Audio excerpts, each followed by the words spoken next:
18 වන ගාථා රත්නය.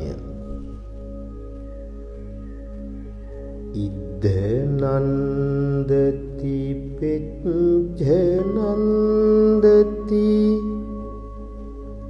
කත පුඤ්ඤෝ උභයත් නන්දති පුඤ්ඤං මේ කතන්ති නන්දති භීයෝ නන්දති සුග්ගතින් ගතෝ. පින් කළ තැනැත්තේ මෙලොවදී සතුටු වෙයි, පරලොවදී සතුටු වෙයි. මා විසින් බොහෝ පින් කරන ලද්දේ යයි සිත සිතා සතුටු වෙයි.